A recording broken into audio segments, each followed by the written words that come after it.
which we have been doing for the past 10, 12 years, which has brought some life or light into my knowledge base, which got me clarity about most of the things. When I started perceiving the questions of people, the kind of questions they ask, so I started slowly understanding what kind of questions do people get. Of course, there are some people who ask questions just to test the knowledge or just to make their mark. But most of the other people do ask questions, okay, which are relevant to the same concept. Yesterday, one of my students by name Shabi was in the institute. He said that he had something to discuss with me. And he had around 5 questions to ask me. He probably must have prepared that. And he asked me one by one. And for everything, I started telling only one answer, that it is all the thought process that is running in your mind. So if you are conscious, keep observing your thought, what your mind is exactly thinking, then probably there is no problem for you at all. So I keep stressing this point to most of the people, that if they are conscious about their thinking, how their mind is exactly thinking, and if they slowly understand the pattern of the thinking in different situations, then automatically, if they can take the control of their thinking, see, if something bad is happening in our house, okay, we cannot expect someone else, okay, to repair it. Let's say one of the pipe in our house is leaking. If one of the pipe in our house is leaking, I can't go to my neighbor and say that, okay, you need to mend your pipe because the pipe in my house is leaking. It makes no sense, right?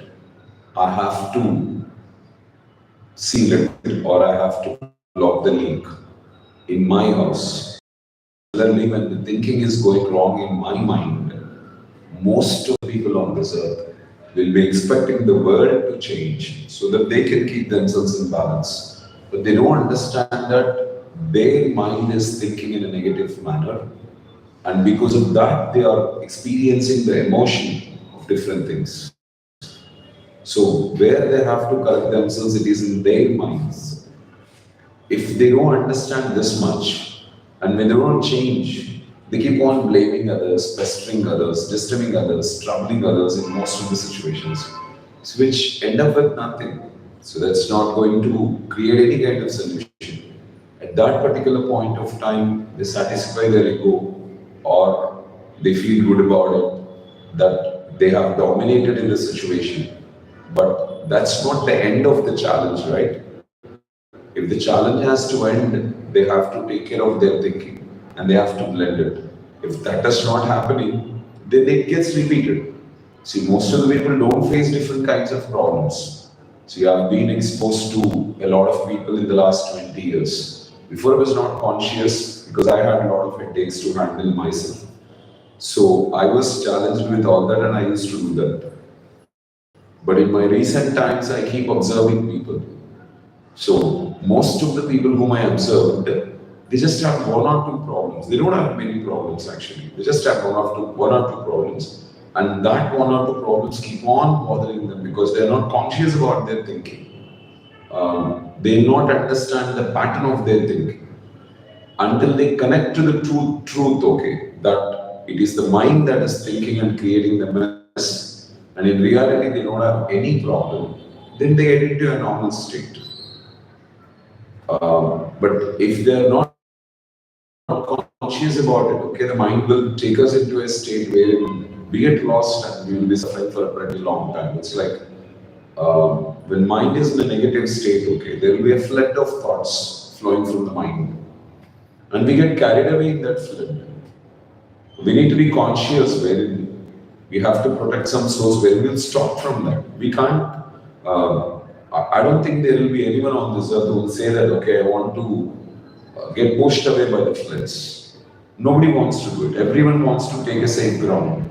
Someone get protected, somehow get protected from that. In a similar manner, okay, we have to stop the flood of thoughts that is moving on. We're just realizing one simple truth that they're just thoughts that are running in mind. In reality, they don't have any problem.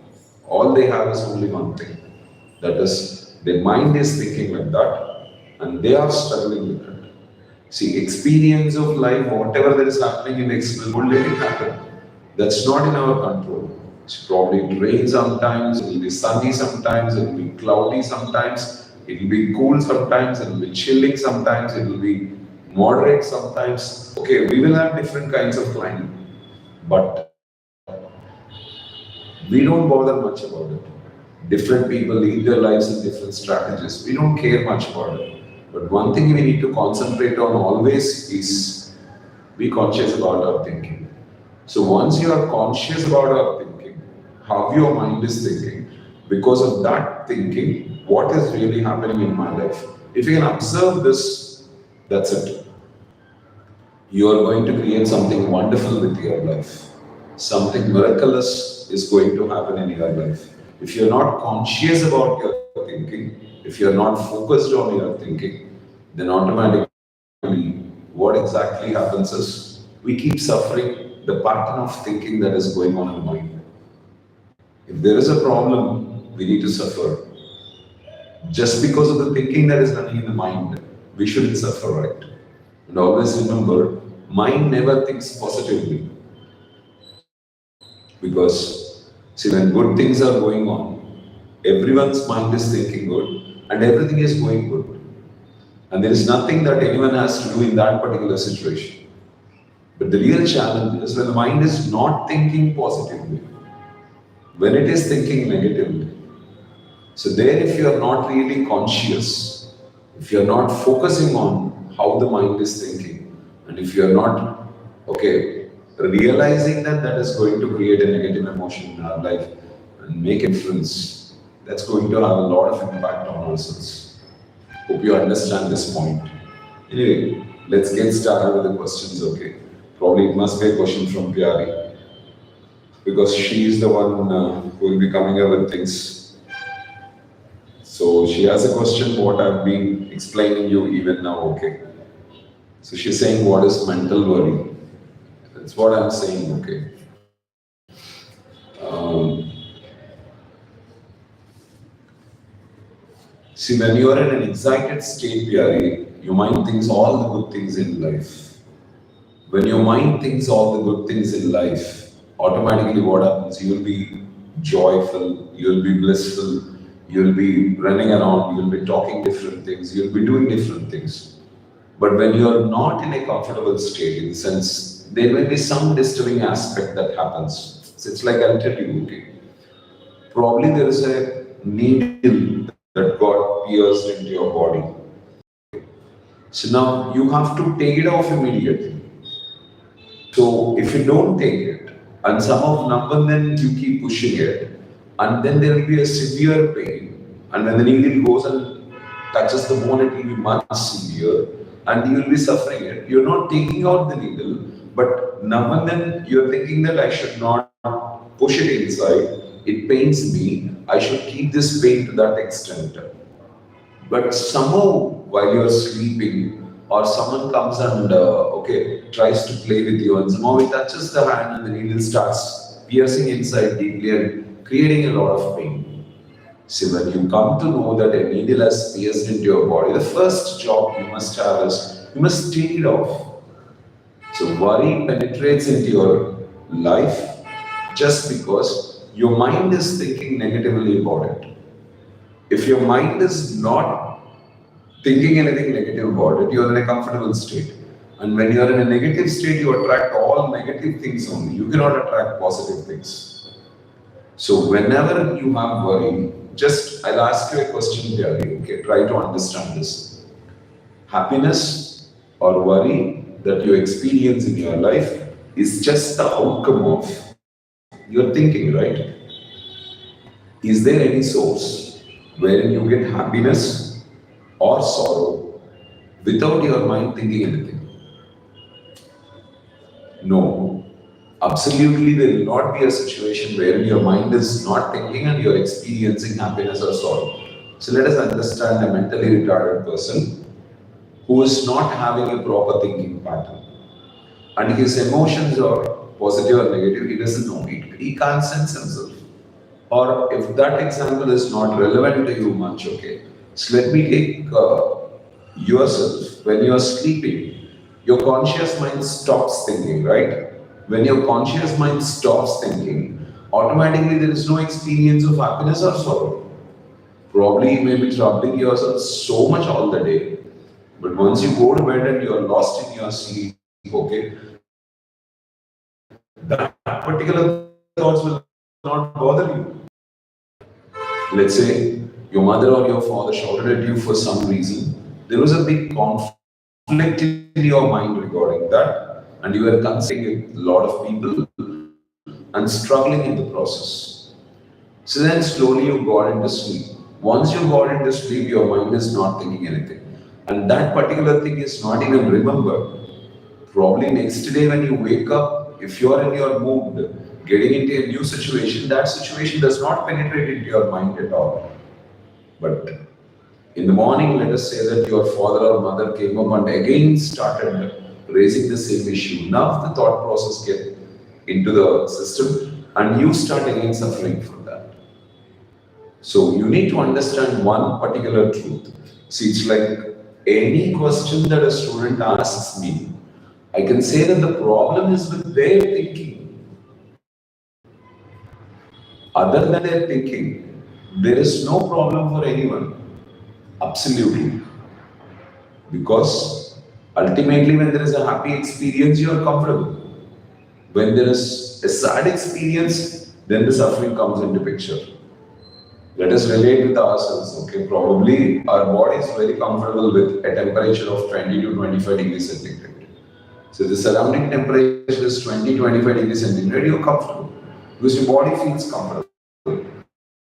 Let's say you have 40, 45 degrees temperature around you, then you'll not be comfortable because your body is profusely sweating and you are not able to tolerate that temperature because your internal temperature is much less than the external temperature.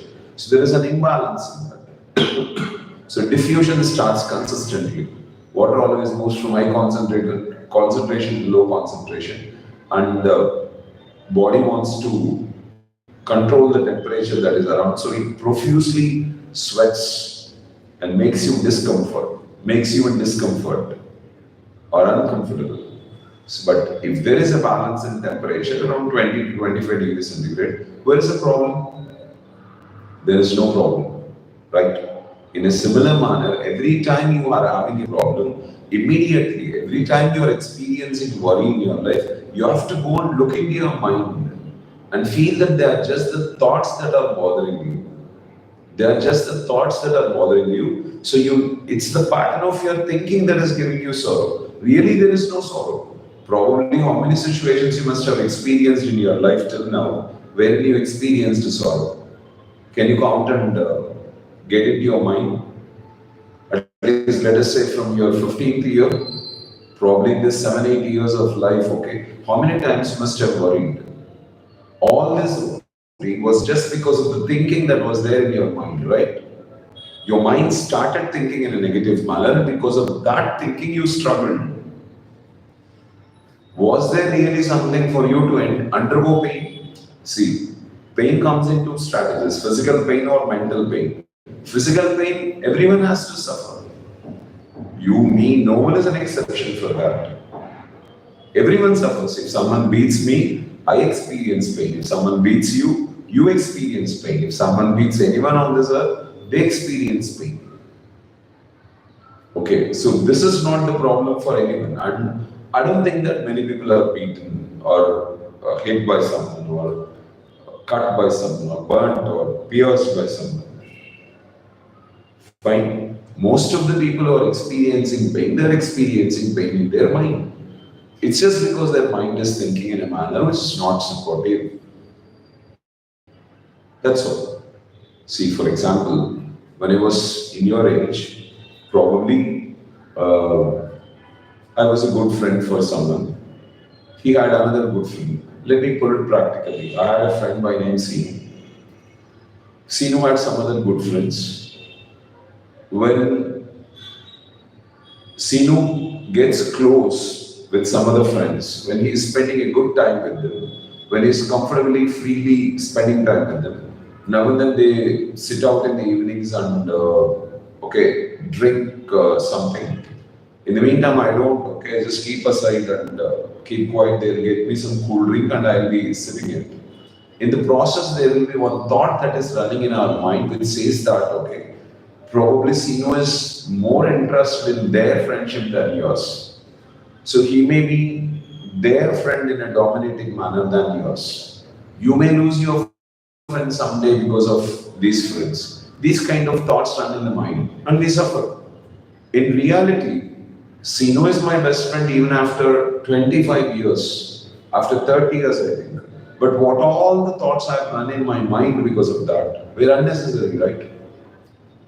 See, I'll tell you, when I was in Hyderabad, okay, around 18 years of age, in my 18th year or 19th year, I was in Hyderabad. I joined in Venkat Reddy Educational Academy for my medical entrance coaching. During that time, we had some salt water or water which was not suitable for me, or I don't know what is the reason behind it. But there was a heavy hailfall. Like once I go for bath, I can see the entire bathroom, okay, black in color, because most of the hair was falling. So at that time, I started thinking that I'm going to get bald head. I'm going to, okay, get a shaved head almost, okay. There will not be much hair in my head. But probably that thought came to me when I was at 18 years of age. I have lost most of the hair, but even today I have something on my head. I did not get a complete clean bald head, right? So probably I'll have hair for another 5 years or 10 years. So, and afterwards, whether it is there or not, it doesn't matter much. But the worry what I had in all this 31 years of age or 32 years of age was senseless, right? Similarly, see, I told you, I think once when I was communicating with you,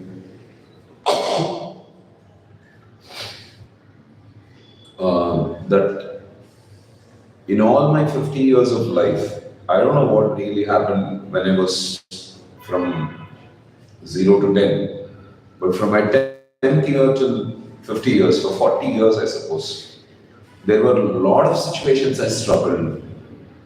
A lot of situations I worried about. I cried, I shouted, I lamented actually, okay, out of pain, very deep pain. When I was shouting, going upstairs and shouting with agony, okay, having a lot of pain in myself. But being conscious, I can say that I don't need to really worry for even one thing in all this 40 years of life. Because it was all the creation of the mind. It was all the negative thinking that was running in the mind. Indeed, I never had anything really to suffer. Because till now, nothing bad has happened in my life. Everything that has happened in my life was for my good. And it has benefited me greatly than, okay, doing a loss. Even I had a big challenge almost 10 years back. I had a lot of friends at that time. I was associated with a lot of people and they get advantage out of my relation. But if they are not getting advantage out of my relation, then automatically they're not going to stay with me. So most of the people left me at that time. Then I realized, okay, negative things happen in our life to make us free from the performers in life, actors in life. People who are acting a relation, okay, for their selfish costs. See, exactly saying, if no damage is happening for you, if no problem is coming in your life, you will not come to know who is really your support and who is not your support. Probably, let's say, I've been communicating with you for the past 8 years. In these 8 years, now and then you had some challenges, you started communicating with me. At least in the last 3-4 years, you started communicating with me. So every time you came up with a problem, I was there to support you. I was there to say that, okay, I'm there, Pyari, don't worry much about it. Okay, this is how it is happening and you can solve it. I was there for you. Okay, and I'll be there for you. But probably your mind makes you feel that for sure, okay, someone is more important, and that even might trouble you so much in your life. So, one thing is, all the problem what we are experiencing is out of the mind and its pattern of thinking. Because mind is helpless. You need to understand this, okay? If you go and switch on the light, automatically the room is filled with light. So, can you switch on something in order to create light, in order to create darkness? Absolutely not. In order to create darkness, all you have to do is switch off the light. But switching on, can you create darkness? Is there a possibility for you to create darkness by switching on? Absolutely not. That is what everyone tries to do in life. See, happiness is an outcome of the good things that are happening in life. That will be happening for most of the times. At least if you can take a day of 24 hours, 8 hours go by sleep or regular course, regular chores. In the mean 16 hours, okay. At least I think we will be good for 10 hours or 12 hours. Okay. We will be suffering for 3 to 4 hours. During that suffering time, okay, we are not conscious. We are not really focused on how our mind is thinking exactly. If we are focused, then we will realize that our mind is thinking negatively. Now, at least you ask yourself this question, Pyari, okay? You can understand this very clearly.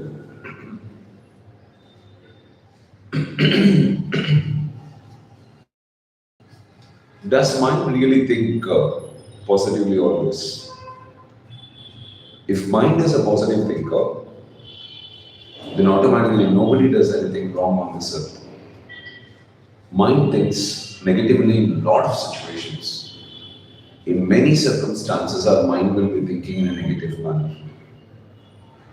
See, every negative thing that is happening on this earth is happening because of the negative thinking that is standing out in our mind.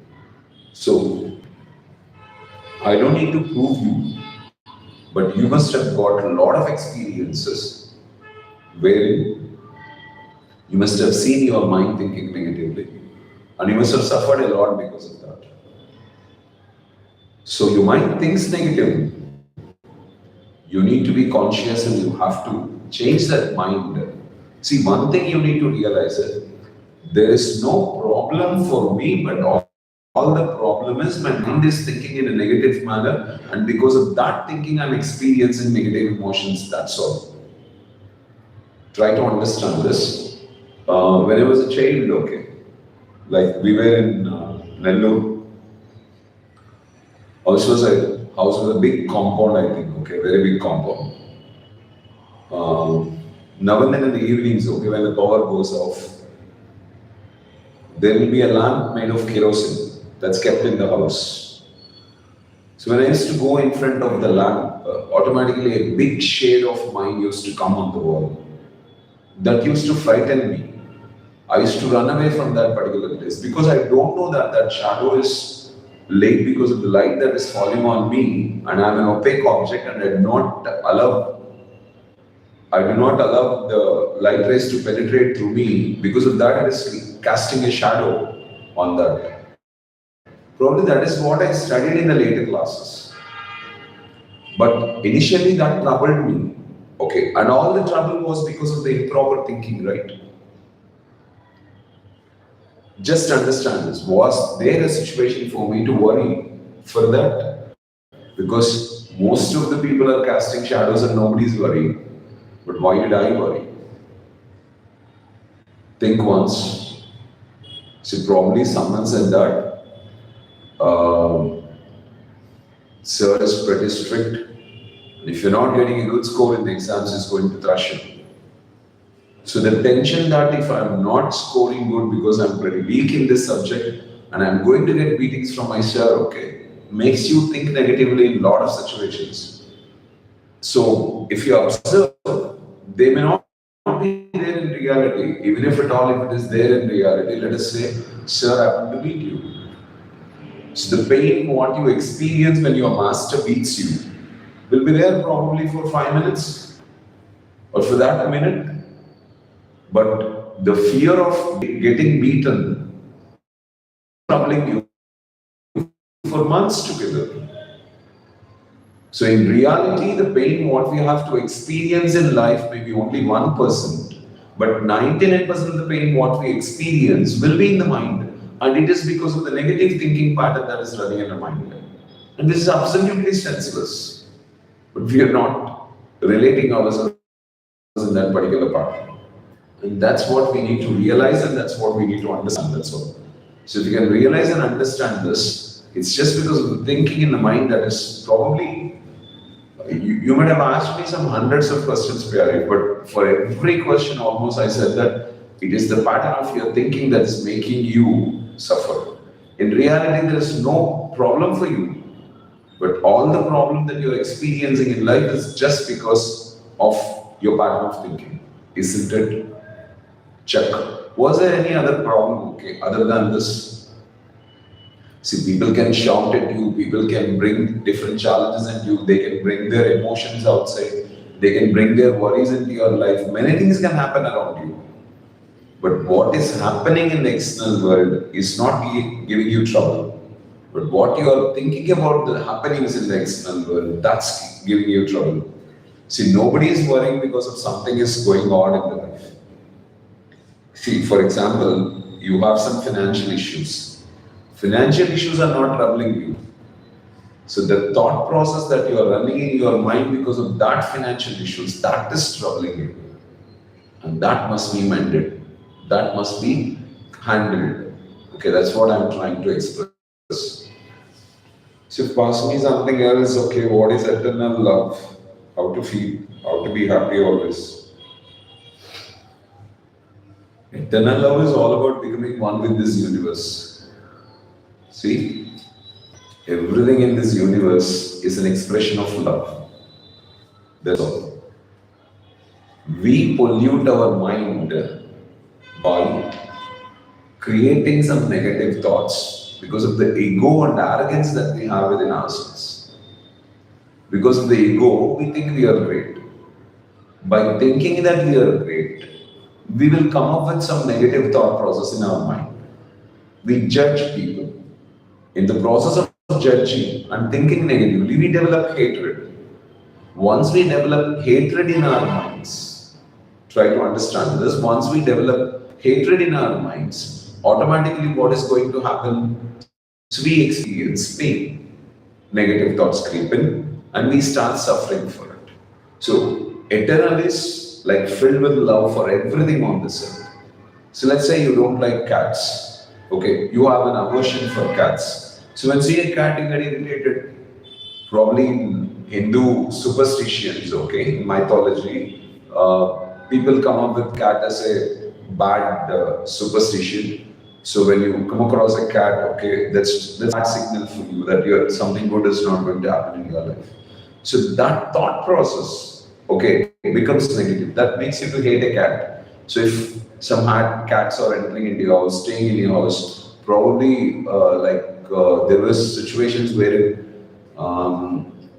some cats happened to give birth to young kittens in our house. There were some shelves in our house wherein we don't use them frequently. We've opened the door of the shelves, okay, but we only use the upper shelves, but lower shelf was not much used. So cat used to lay kittens in that particular platform.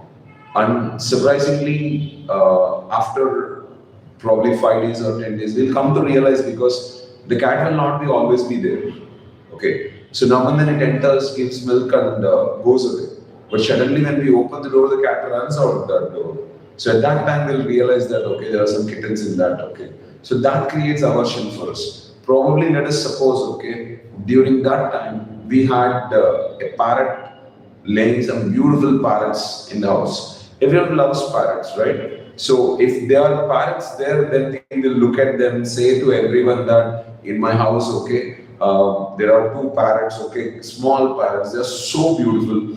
I really enjoy looking at them and all because we have a positive thought process towards parrot.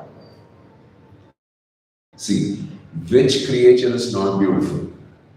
So I was cycling today to Palkonda. The process, okay, I started watching some weeds on the roadside. Lot of plant were growing there. Okay, simple plant with some thick leaves, small thick leaves. Okay, but grown very thickly, and it had some small flower growing up there. In the morning when we were playing cricket, okay, when I used to go for the ball into the trees, there were small butterfly-like creatures, small butterflies, very small, okay. So all the butterflies started coming out there. It's a beauty. Nature is a beauty, temperature is a beauty, people are beautiful.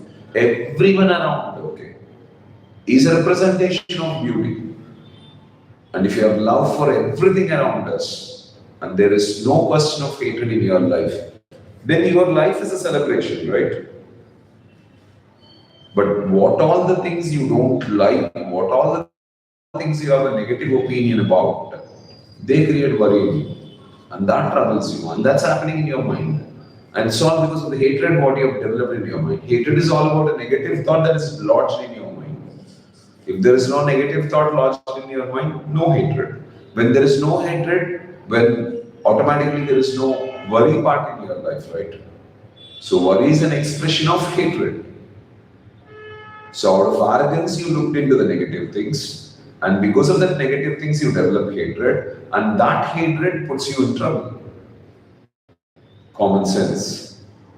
So if you can love everything eternally, if you can have a positive outlook towards everything on this earth, okay, whatever they are, however they are. Even owl is a beautiful creature. Bat is a beautiful creature. So every time I come from Kachipet, there is a big tree around Biram Sridharadi school, okay. They'll have a lot of bats. All the daytime they'll be hanging around there to a tree. And probably at night times, okay, they keep moving outside. So even in darkness they can move. We say that, okay, they move by echolocation. And they release an echo, and based on the sound they calculate the distance and then they move. Okay, what a wonderful thing it is. So if you can slowly observe nature, it's really a beautiful thing. See, a flower which is unisexual, okay, needs some pollen grains from the other plant. So stigma will be there for a flower which allows the pollen grain to go and fuse with the egg. That's ovary. Okay. But by wind or by insects or different source, the pollen grain from different plant comes to the flower. But interestingly, only the pollen of that particular plant alone will be entered inside. No other pollen grain will enter into it. There is no possibility. There may be 100 plants there. All the 100 plants pollen grains may reach that place, may reach the stigma. But only that plant's pollen grain will be allowed inside. What a beautiful creation it is. If you can observe it. See, one cell in the mother's womb, what we call it as egg or ovary, when it is fused with a sperm on metamorphosis, okay, it converts into an embryo. If you can even observe a frog comes out from a small creature called a tadpole. Tadpole is more like a fish. It has gills, it has tail, okay, it has a streamlined body, everything to be like a fish. But how beautiful it is. Okay, it slowly changes its shape.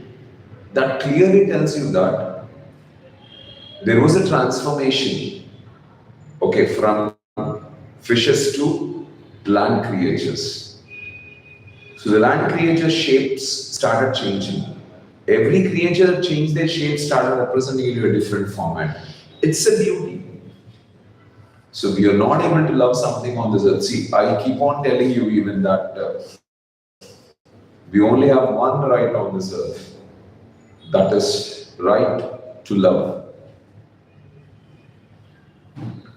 But if hatred penetrates in your life, you're not expressing your eternal love. Probably, why should you ever consider that only your parents are your parents? Okay, why can't you consider everyone who's having some kid as a parent? And you can be part of that also. And that would be a celebrating thing in your life greatly, right? So probably list out all the things that you're, what I can say, hating Pyari, and slowly convert that hatred into positivity. Once we convert that hatred into positivity, okay, we experience eternal love everywhere. There were some people in my life who troubled me the most, who tortured me the most. But frankly saying, I changed my hatred into love for them. Once I changed my hatred into love for them, I don't have any disturbance towards them. See, ultimately the behavior of everyone is because of their thinking. And their mind thinks in that manner and they behave like that. They are not insisting their mind to think like that. And they are not mature enough to handle their thinking. See, probably my wife communicates a lot of things with me, which may be troubling me so much. Because her words are not troubling me, the way I think is troubling me. But I can't take it. Most of the times I feel comfortable to shout at my wife because it's easy than concentrating on changing my thinking pattern. Because ego will be there within us which says I'm great and I'm dominant, and it always searches for identifying some mistake in others. Change your hatred, bring some love towards everything on this earth, and you would be celebrating greatly in your life. Good evening, Ramna. Thanks for your question. How to handle stress? Consider that stress is a positive thing. You handle it. You're considering that stress is a negative thing. And that's a trouble. See, one thing I'll tell you. An organism which is living in this particular place, let's say a buffalo or an elephant or a dog is living in this place. We have taken this buffalo or elephant or a dog to Himalayas, where the temperatures will be around 0 degrees centigrade or sometimes minus, 0 degrees centigrade. So now these animals have to get adjusted to that climate. So what they do, they grow a lot of hair on their body. Till that hair grows on their body, it's very difficult for these animals to tolerate that temperature. So let's say you wore some normal clothes and went into a chill climate place. Let's say you went into Himalayan zone. Until unless you come up with some woolen things, okay, wearing 2-3 layers of clothes, okay, covering your body with a shawl or something like that, you will not be in balance. I hope you are understanding. So that disturbance, what you are experiencing there, is an indication for you to say that there should be a covering on you, and if you are not covering yourself, your body cannot resist the temperature because it's very cool. So when there is an excess heat, your body is hinting you and saying that I need to get adjusted with it. Can you put yourself in a cooler platform? Or the body precipitates consistently and then it regulates the temperature that's around. So your body has an adjusting mechanism. See, I was just enjoying taking classes in the institute. When I had 3 to 4 classes in the institute, I used to spend 1.5 hours. So probably it brought me around 6 to 8 hours of work every day. So I just used to come to classes, just do the training part and go back home. So the life was pretty cool. And I felt I need to put myself into a zone wherein I'll have more work, okay. So I'll have bigger responsibility, wherein I'll be meeting a lot of new people and training a lot of new people, sharing the knowledge what I have to many new people, okay, facing some kind of challenges. Going to their arena and doing it. When I do it in my platform, that's pretty easy for me. But when I go into their platform and do it, it's not so easy. Because I have to set their attitudes, I have to convert that negative energy into positive energy, I have to make them concentrate, I have to regulate the disturbances that are there. Because when I go to a school and start taking a session for teachers, there will be a disturbance from the other classes which are around. See, recently we went to a school where the classrooms were a bit open, okay. So there was a lot of noise that was circulating from one class to the other. And it was not so easy for us to handle it because we have to raise our voice, we have to handle that disturbance, we have to get the attention of the teachers. A lot of challenges will be there. So when I started moving out, I had some problem with standing from morning to evening, traveling by bus, eating something which is not fresh and hot, okay, as we eat at home.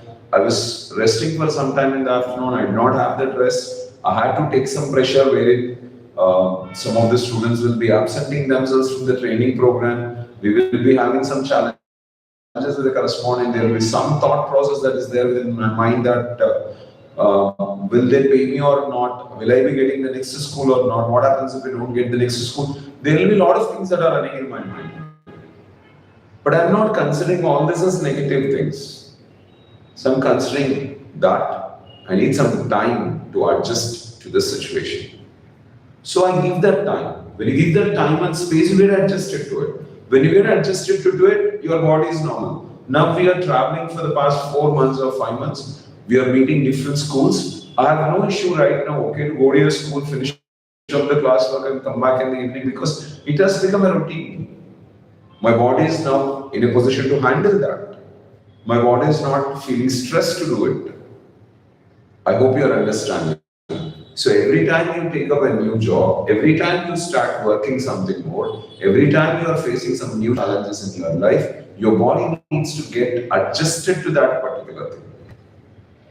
So probably a person who is working in India, if he just goes to Kuwait and starts working in the desert, can you think that all of a sudden, okay, he'll come to a state where he'll get adjusted to that particular platform easily? No, everything looks as a big stress for him. But he has to understand that his body is getting adjusted to that new circumstances. It will take some time for him. See, when we had this call centers, BPOs and software jobs, which started shifting the time from morning 9 to 6. So they started working the night shifts. Probably when I went to Vizag to Geetham's, okay. I was there around 9, 12 o'clock. I wanted to surprise my daughter on her birthday. At that time, I saw a few people coming from, okay, a company to the hostel. There were 2-3 buses which came and dropped the employees into the hostel. The employees started moving. I was surprised to see them coming at 12 o'clock at night, okay. So initially we never had this because the organization started working in shifts. And when we have day here, the other countries experience night. And when we have night here, the other countries experience day. So as they have day, they will be working. And when we are working on their projects, we have to work during that time. And people are working. Initially, it was pretty tough for them to handle their sleep at night times and wake up and do it, okay? But slowly people got addicted to it. Right now, working at night is a very joyful thing for them and they sleep all the day. And it makes no difference for them. But initially, they must have struggled a lot, right? So, every time you have to go with big challenges, every time you have to do something which you are not doing regularly, there will be a kind of disturbance within you which you call it as stress. Okay. But that disturbance and feel is just because your body is saying that I need to get adjusted to this. Give me some time. So give it some time. Once you give it some time and your body gets adjusted to it, automatically what happens? You are normal into it. You're routine into it. See, a collector or chief ministers, most of the chief ministers or politicians who are overseas about things, or biggest businessmen like Anil Ambani, Mukesh Ambani, they sleep for only 4 hours. So how do you think that they maintain their lives, okay, very busily without rest, okay, only sleeping for 4 hours every day? Because they got adjusted to it. So stress is appearing as a problem for most of the people because people started telling us that stress is dangerous. Stress is bad for health. It's going to do that, this and all, it will damage your health and all. No, that is all wrong. consider that stress is positive. So there was a research that went on in US which started saying that they observed people with high stress and they just checked the results. There were two streams of people. One stream of people, all the people were having stressful jobs, but 50% of the people were thinking that stress is good for health, and 50% of the people were thinking that stress is bad. And ultimately, the final results, okay, for the people who were thinking stress is good, nothing happened in their life. For the people who started thinking stress is bad, okay, they started having health issues. And indeed, okay, stress is a very good thing. I'll tell you the reason for it.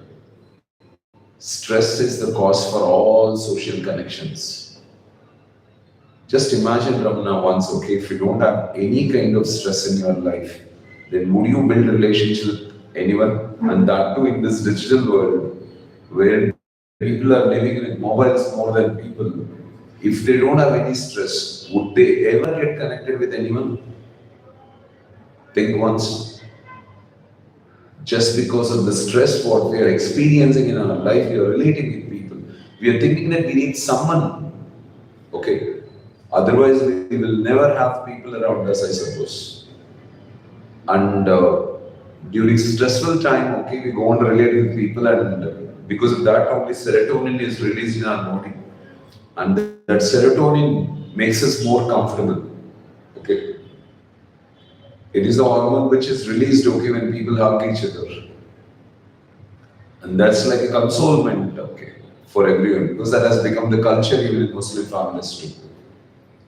So, stress is good. So, if you really have to grow in life, you have to take up bigger challenges. When you take up bigger challenges, okay, we'll experience stress. But if you don't experience stress, we will never become better in life. We will be the same. When we are the same, what for are we useful in the future generations? Understand this. See, for example, let's say that your job is to cut trees. Today you are able to cut 10 trees. Probably company will expect you to cut at least 20 trees after 6 months. If you are not developing ability to cut at least 20 trees by the next, okay, 6 months or 1 year, and if you're cutting the same number of trees all through your year, you're not an asset for an organization. But if you can come up with some solutions, today people have come up with some solutions wherein they can cut hundreds of times more number of trees what they used to cut in all one day. Probably not to chop down a tree. It used to take 5 to 6 hours. But right now with the kind of saw what they have, a machinery saw, they can cut down hundreds of trees, okay, in that 5 hours. I was there once in Tirumala, I suppose. I was walking along the road. Okay, there were hundreds of trees there, okay, which were Jains actually. So I went around, I went to Jabali, and while I was returning from Jabali from there, probably it must have taken 1.5 hours to 2 hours, all the trees were cut. No tree was cut. So people are coming up with solutions, and you will never have it okay without stress. I think in our class once I was discussing about the story of two friends who used to lay pipeline. So initially they used to carry buckets of water to everyone and get some money. But in the middle, okay, one of the person initiates that, how long can we do this? So he starts taking up a stress. When he starts working half day carrying water and half day, okay, and digging a way wherein the water can flow into the village, and if a tank is constructed there, the water can get into that tank. That was stressful. But if that stress was not taken by him, I don't think we would be pipeline today all over the world. So all the people who have created solutions by loving stress. So stress is good. First, mentally think that stress is good. So it's going to bring social connections into your life, and it's going to keep your body also healthy. But the only thing is, during stressful days, that is when you are coping up with the new challenges, it'll take some time for you to adjust with that. See, initially when I used to go meet correspondents and communicate about this project. It was pretty tough for me to communicate about it. But now slowly, I feel comfortable to communicate about it. After communicating with 20, 30 correspondents, I feel good to talk about it. I hope you understand this. So, stress is positive. If you can go with that attitude, that's going to do great. And if you're not ready to take stress, you don't grow. And if you don't grow, you don't like yourself. All the people who worry for unnecessary things in life are the people who are not growing in life. See, if they're growing step by step in life, automatically the growth what they are creating will give them happiness and celebration in life so that they focus only on growth. They never focus on anything else. See, you started going to Tirumala. The only job what you have is if you are going, footing the steps, climbing it. The only task you will be thinking about it, I need to complete this, I need to complete this, I need to complete this. Will you bother about anything else? Nothing. You want to reach the top. So because you're growing in height. But if at all, if you are walking on a plain road, okay, you don't know where the destination comes in, then life is a question mark. It brings a lot of worry because you will be thinking about different thought process that's running in your life. So keep growing. Take stressful jobs. Face the challenge. Consider stress is good. And start slowly working on handling it. That's going to really solve the problem. Okay. Thank you, Ramana. Good evening, Nizam. How to have and hold dominant thoughts in mind. If we don't have faith in us internally, then how do we manifest things? How can we stop our mind judging us from past memories? Okay. I can say two questions in this. First question is, the question of faith comes in when you think that you are creating. When you start realizing that, okay, it's God who is going to do everything for you, okay, where is the alternate for you other than faith? See, you are not in a position to create the oxygen that is needed for your lungs. So ultimately, you have faith in this universe. Is there anything else than this? Think once. You cannot have a seed in your hand and create a crop out of it. You have to put that seed in the soil, and the soil is going to convert the seed into a plant and the plant into fruit. Okay, you have faith in that. So if there is no faith, I don't think that farmers will be planting it. See, faith will be there when you realize that, okay, God is good. God is your infinite supply. God is going to supply everything for you. But your ego and arrogance make you feel that. If your ego and arrogance, sorry, because you wrote exhibit that, okay. If your ego and arrogance makes you feel that you are creating it, okay, then you need faith. See, there was a memory of the movie Abaddam in my, I don't know why that got stuck in my mind always. And there was one statement what I consistently use, okay, I used to say, Annaprasan Roche, Attipandidin Viste, Opirada Chachpotal Pilladu. Adi, when I started looking into the movie today, okay, I realized that that is not that, okay. Annaprasan Roche, Avakai Din Viste, Upirada Chachpotal, a dialogue, but I remembered as Attipandu, okay. So I happened to see that movie today because I just wanted to watch it, okay. In the movie, the interesting part for me was like this.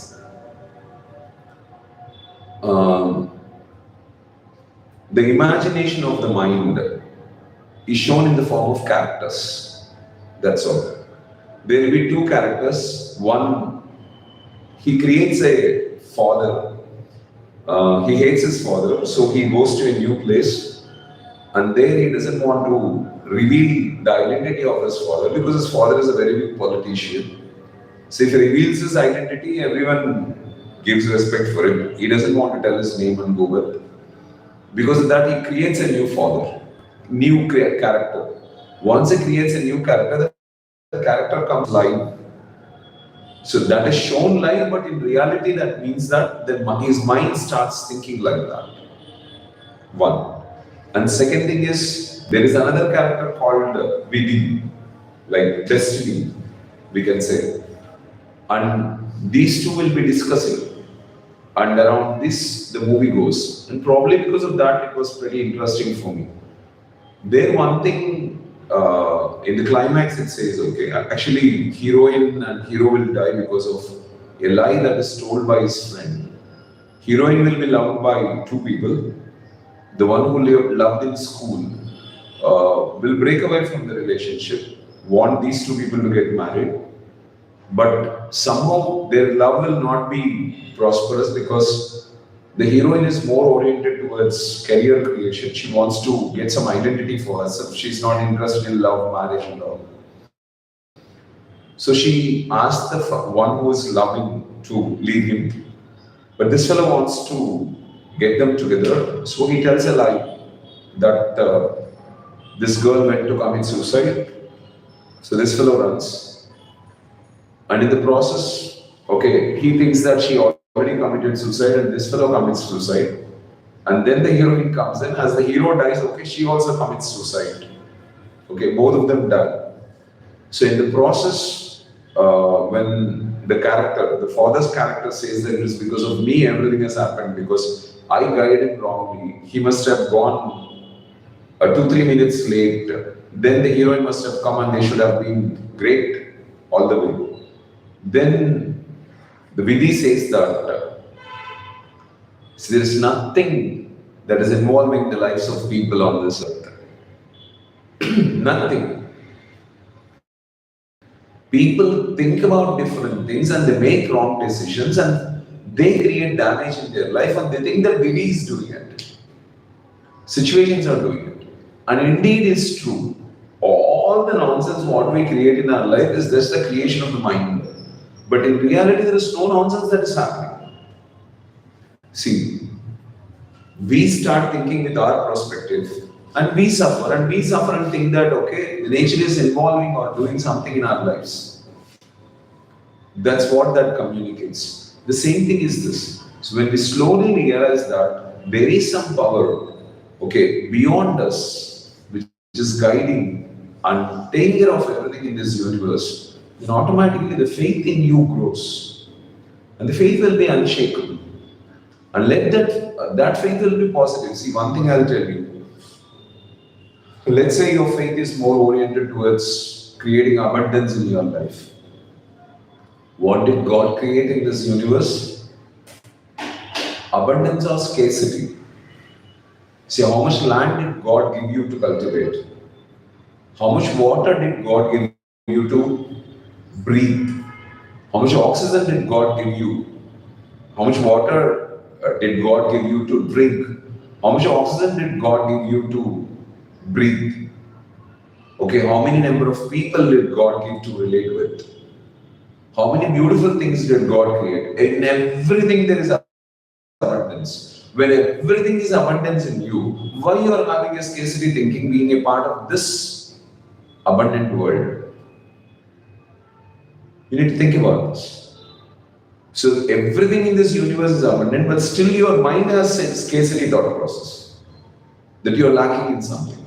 See, a fellow is thinking abundantly, is getting crores of rupees every month. Recently, my friend was telling me that Adami company has purchased Penna Cements, okay, for around 10,000 crores, okay. 10,000 crores, probably it's like when we have to give 10,000 rupees, that looks big for us, but he purchased it for 10,000 crores. What is the amount of money he must be having in order to spend 10,000 crores in buying a company? Think about it. His abundance is so much.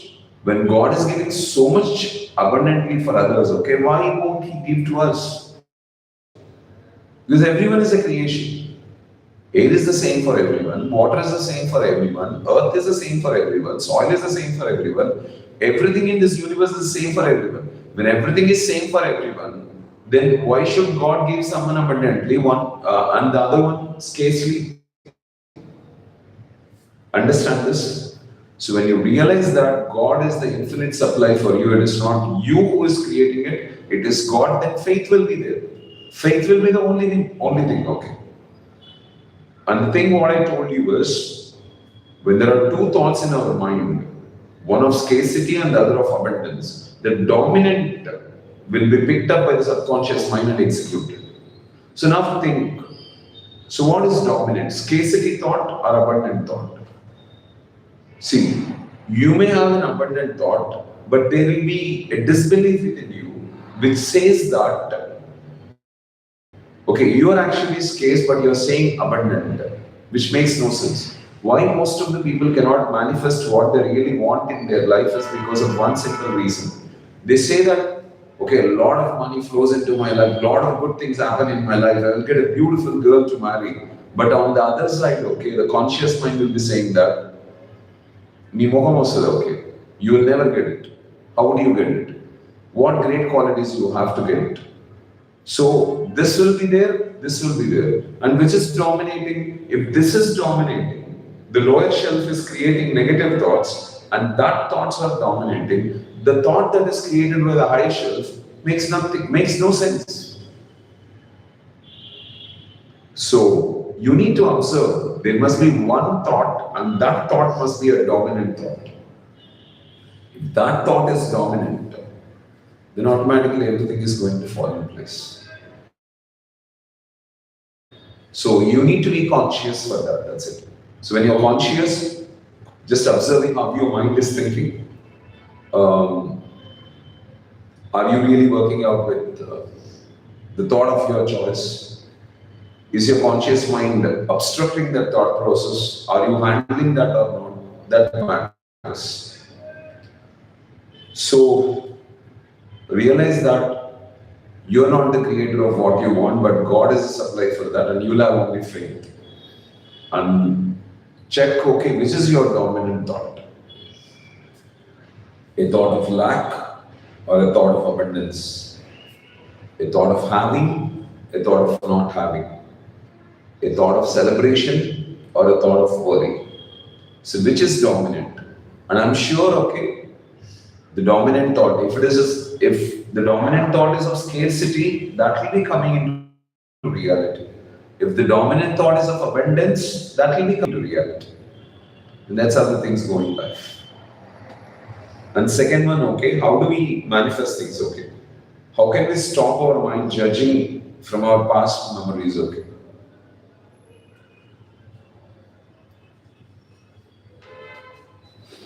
When you give importance for the past memories, okay, that's the dead bodies in your life, then there is no alternate for your mind to judge you.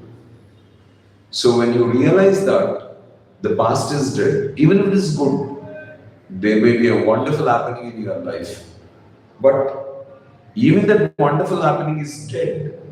Once past is dead, leave it. Don't give your mind to judge things based on the past happenings. Let your mind judge based on the current circumstances you are in. See, your capability may not be great when you were 5-6 years before.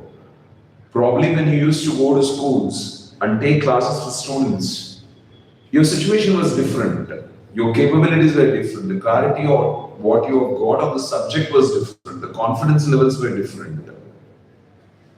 I hope you are understanding.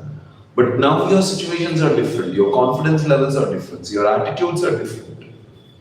So how can you relate both the things as one?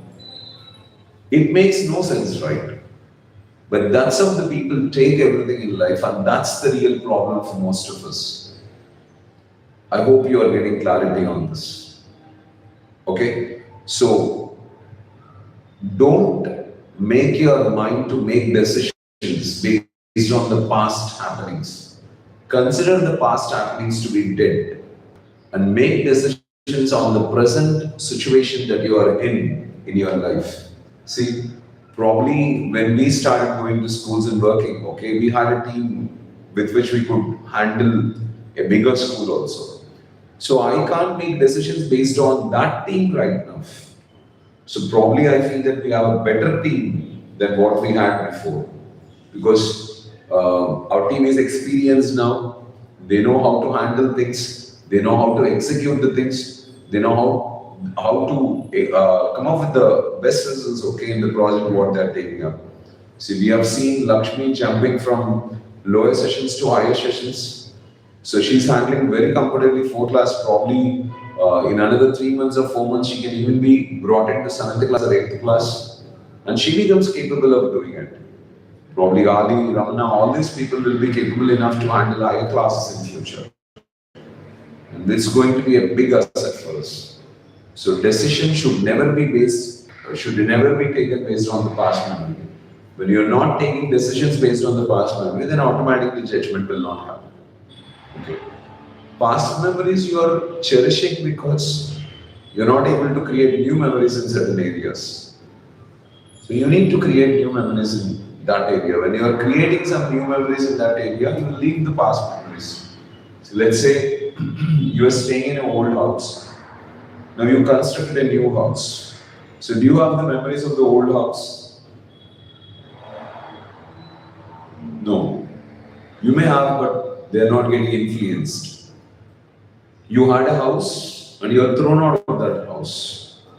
Now you don't have any house. Now that memory clings, okay. When I was in that house, I was like this. When I was there, I was like this. I used to have this comfort, that comfort. Now I don't have this comfort. Now I don't have that comfort. This keeps on judging and troubling you. Getting my point, I suppose. Thank you, Nizam, for your questions. Good evening, Prasanna. Seeing your question after a pretty long time. Thank you. Energy always flows from high concentration to low concentration. Explain in detail.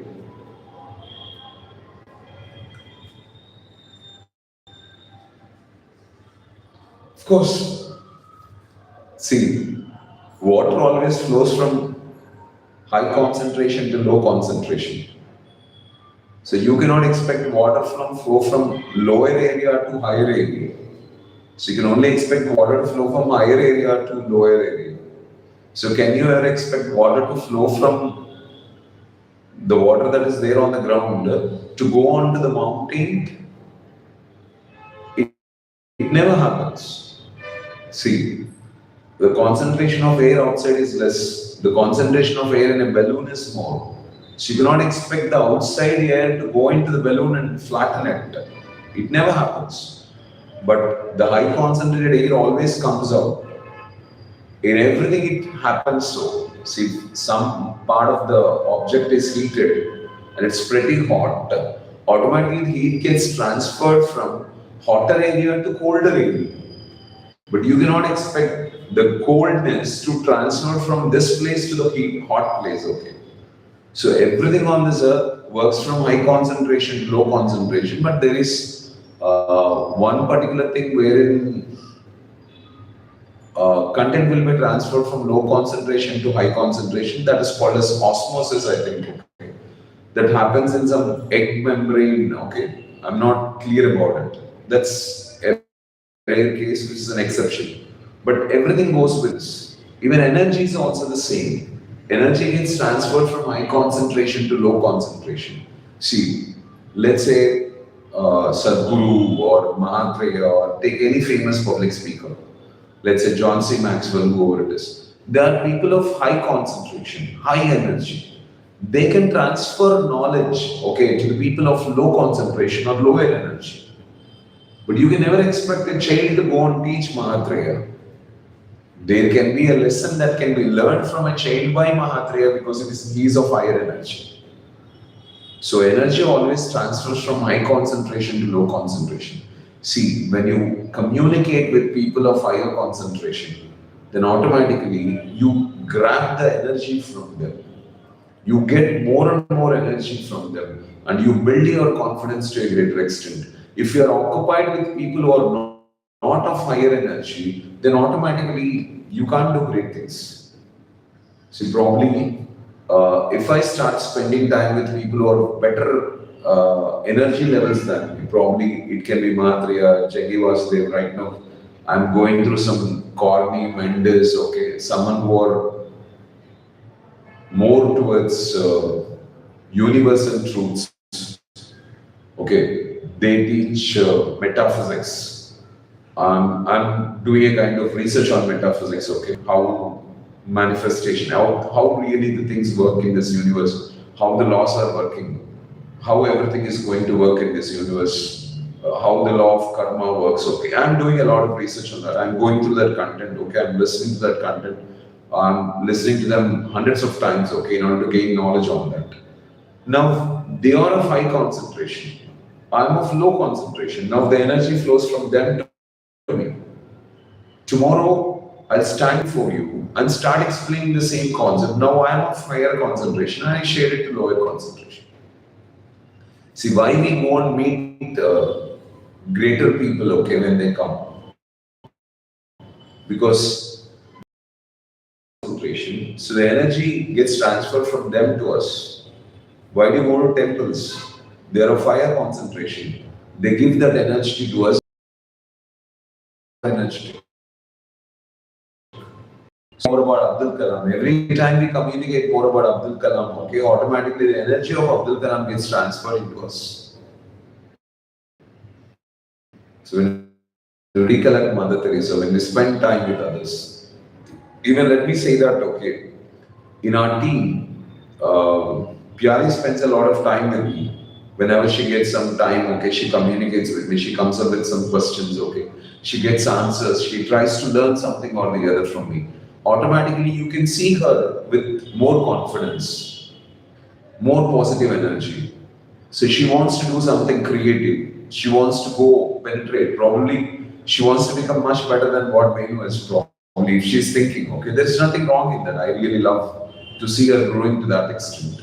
So it is just because the energy that I have gets transferred from me to her so that she can be a better energetic girl in future. So, but if you are expressing now we have high energy levels so that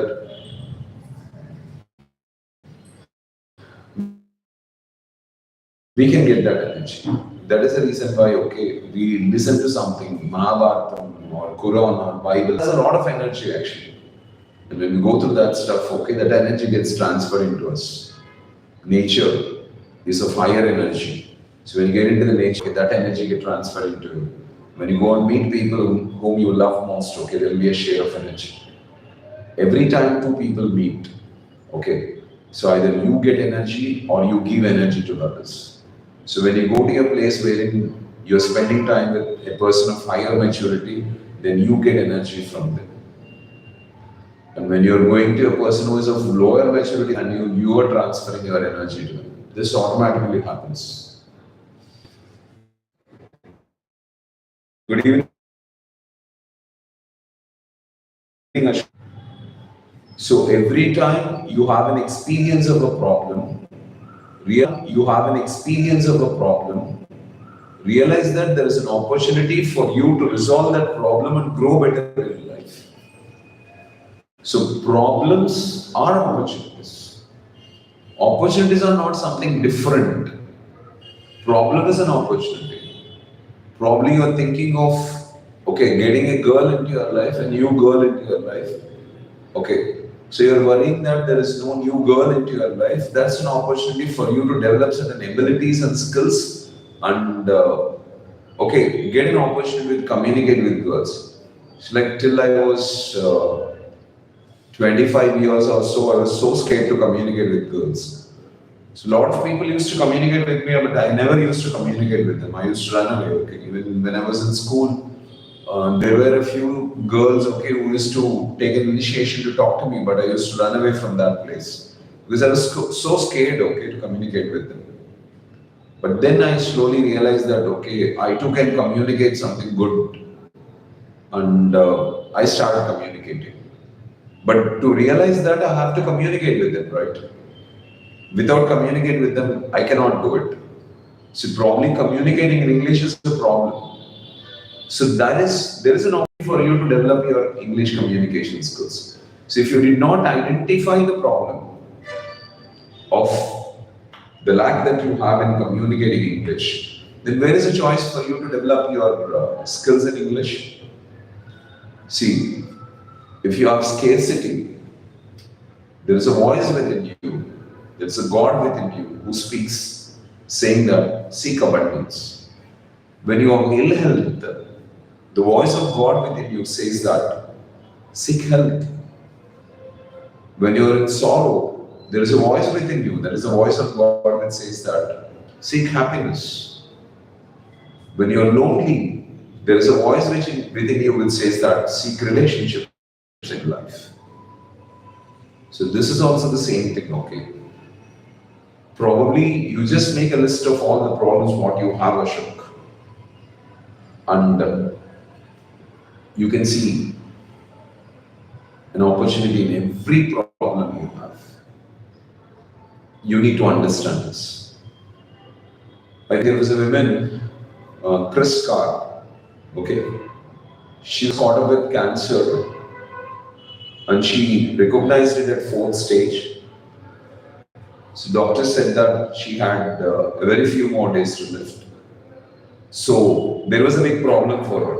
And she found an opportunity in that situation and started shifting her lifestyle, changing the diet. Okay, consumption was entirely different.